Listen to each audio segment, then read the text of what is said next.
Hola a todos, bienvenidos a un nuevo episodio de Entre Emociones y Comida. El día de hoy tenemos de invitada a Génesis Taura, Sofía Fuentes, Rosa López y mi persona Cristel Ortega. Hoy vamos a hablar sobre un tema muy importante que afecta a muchas personas y que muchas veces pasa desapercibido, que es el trastorno por atracón.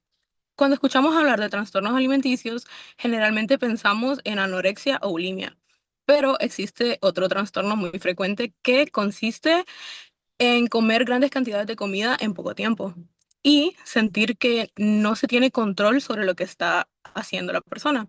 Lo más importante es entender que esto no ocurre simplemente porque una persona tenga hambre o le guste comer. Detrás de este comportamiento suelen existir emociones, presiones sociales y situaciones personales que influyen mucho. Para entender mejor por qué sucede, vamos a conversar sobre algunos factores de riesgo. Empezamos con nuestra invitada Génesis. ¿Qué nos puede contar? Bueno, muchas gracias, Cristian, ¿verdad? Por darme la oportunidad de poder participar en este episodio, que es tan importante, ¿verdad? Porque vamos a hablar sobre el trastorno del atracón. Algo interesante, ¿verdad? Sobre ese trastorno es que no solamente existe una causa, sino que son varios factores que se vienen acumulando. Por ejemplo, hablemos de las redes sociales. ¿Cuántas veces en el día nosotros vemos Instagram o en TikTok personas con cuerpos aparentemente perfectos?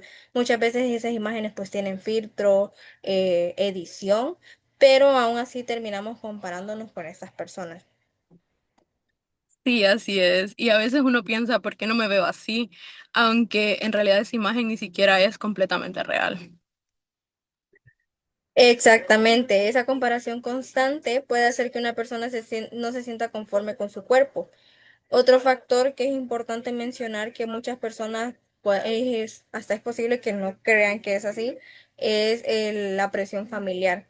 Por ejemplo, cuando un familiar hace constantes comentarios como has subido de peso, te vas a comer todo eso, antes te veías mejor, entonces aunque parezcan comentarios simples, puede afectar mucho lo que es la autoestima de una persona.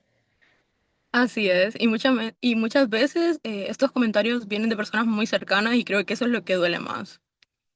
Exactamente, por eso comentaba, ¿verdad? Que son comentarios que uno no creería que vienen de un familiar o alguien que queremos mucho.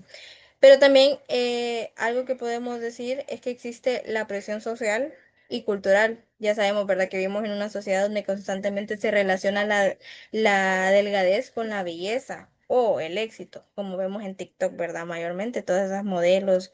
Entonces, algunas personas sienten que deben de cumplir con estándares para poder ser aceptados. Otro factor puede ser el bullying. Imaginémonos a un estudiante, ¿verdad? Que constantemente recibe burlas por todos los días por el peso, por su apariencia. Entonces, después de un tiempo se empieza a sentir triste, ansioso o inseguro y ese trastorno lo que hace es buscar un refugio a través de la comida para poder sentirse mejor.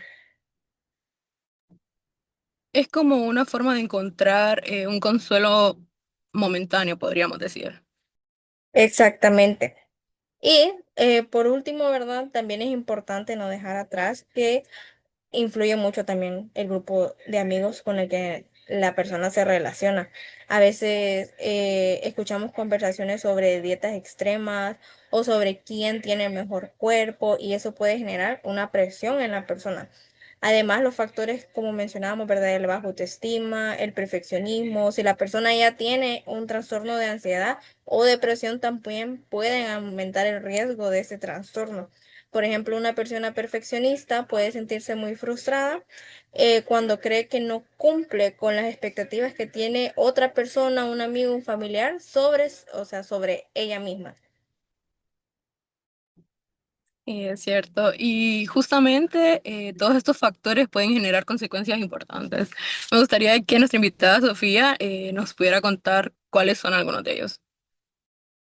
Sí, bueno, mucho gusto a todas. Me presento nuevamente, ¿verdad? Mi nombre es Sofía y ahora les voy a hablar un poco más sobre lo que son las consecuencias. Bueno, las consecuencias pueden afectar varias áreas de lo que son la vida de la persona que sufre este trastorno. Primero están, ¿verdad? Las consecuencias físicas. Cuando estos episodios de atracón ocurren muy frecuente, la persona puede aumentar de peso y desarrollar distintos problemas, como lo que son los problemas de hipertensión, el colesterol alto o incluso altos graves son el diabetes. O sea que no solo afecta la alimentación, sino que también la salud en general. Correcto, sí. Muchas veces las consecuencias pues también pueden ser emocionales, que son igualmente difíciles, ¿verdad? Después de un atracón es muy común que la persona pues llegue a sentir ese sentimiento, ¿verdad? De culpa, incluso vergüenza o muchas veces también arrepentimiento, porque como comentó Génesis, ¿verdad? Esas personas sienten que no tienen el control de lo que están haciendo. También, por ejemplo, una persona puede comer compulsivamente porque un día lo tuvo difícil, ¿verdad? Fue estresante su día, pero después de tener ese episodio de atracón para sentirse mejor, puede llegar a sentir ese sentimiento de culpa o llegarse a sentir mal consigo misma por lo que ha hecho. Y considero que esto se puede convertir en un ciclo difícil de romper, ¿verdad? Sí, así es. También ya a existir consecuencias de lo que son sociales, ¿verdad? Muchas personas empiezan a evitar lo que son fiestas, reuniones, salidas, porque llegan a sentir lo que es vergüenza de su propio cuerpo o porque tienen miedo a llegar a ser juzgadas. Por ejemplo, tenemos, ¿verdad? Alguien puede rechazar lo que es una invitación a una reunión familiar porque se siente incómodo consigo mismo, con su forma de verse. Además, puede afectar lo que es también su rendimiento académico y en su área laboral. Si una persona está, pues, en estos casos que hemos venido hablando, ¿verdad? Que ya sentirse totalmente preocupada por lo que es su peso, por la comida o por cómo se siente con sus emociones, le costará mucho más lo que es concentrarse en sus estudios, en su vida diaria y pues afecta lo que es, ¿verdad? Todas estas áreas sociales, emocionales, físicas y ya en el ámbito académico y laboral. Ok, o sea que definitivamente vemos que el impacto es mucho más grande de lo que muchas personas podemos imaginar. Y muchas gracias. Ahora hablemos de algo también importante, de cómo prevenirlo y cómo tratarlo. Me gustaría que ahora nuestra invitada Rosa nos pudiera hablar un poco sobre esto.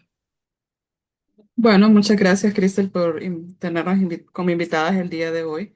Sin duda alguna, este tema es muy interesante y uno de los aspectos claves, pues, es la prevención y el tratamiento. Una de las principales formas de promover es a través de una imagen corporal saludable. Asimismo, es importante entender que no todos los cuerpos son iguales. Eso es algo clave que debemos tener. Asimismo, que pues nuestro valor como personas no lo define una talla o cuánto pesemos. Sí, creo que ese es un mensaje que todos necesitamos escuchar más seguido.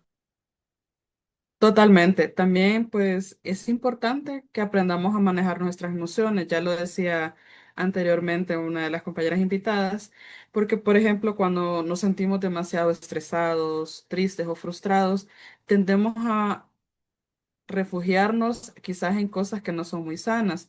Entonces, ¿qué podríamos hacer en este caso? Bueno, canalizar de una mejor manera.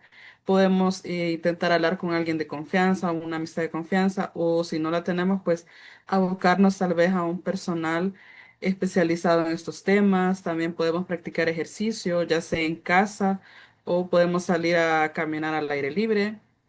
Asimismo, pues podemos escribir o realizar alguna actividad de la que nosotros realmente disfrutemos. Sí, comparto su aporte. Siento de que en lugar de usar la comida para intentar sentirnos mejor, ese podría ser una buena actividad que podríamos realizar.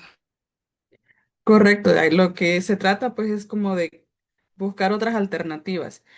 Y pues cuando el trastorno ya está presente, es importante, como le mencionaba, buscar ayuda profesional. No nos podemos como que nos vamos a meter a TikTok o a Google a ver cuáles son nuestros síntomas, sino que, por ejemplo, en este tipo de trastornos existe un trabajo multidisciplinario. En este caso, pues los psicólogos nos ayudan a identificar esos pensamientos y emociones que están detrás de los atracones. También está la otra parte que son los nutricionistas. Ellos pues nos van a poder ayudar a desarrollar una relación más saludable con la comida. Y también en algunos casos, cuando ya son muy severos o dependiendo del contexto, también se pueden incluir a un médico especialista y también a un psiquiatra. Y es fundamental el apoyo de la familia. Sin duda alguna, tiene que estar sí o sí dentro del tratamiento y además pues contar con personas que nos escuchen, que nos comprendan y que nos puedan apoyar puede marcar sin duda alguna una diferencia para que esta persona pueda presentar mejores avances. Así es, Rosa. Ok, antes de terminar, me gustaría que nos quedáramos con una reflexión que muchas veces juzgamos a las personas por lo que vemos externamente sin saber las emociones o dificultades que están viviendo. Hoy aprendimos que el trastorno por atracón no es simplemente comer mucho, sino una condición que puede estar relacionada con la presión social, el autoestima, las emociones y diferentes experiencias personales. También vimos que tienen consecuencias tanto físicas, emocionales y sociales, pero que con apoyo y tratamiento es posible recuperarse de esto. Y muchas gracias por acompañarnos en este episodio de Entre Emociones y Comida. Recuerden que cuidar nuestra salud mental es tan importante como cuidar nuestra salud física. Hasta la próxima.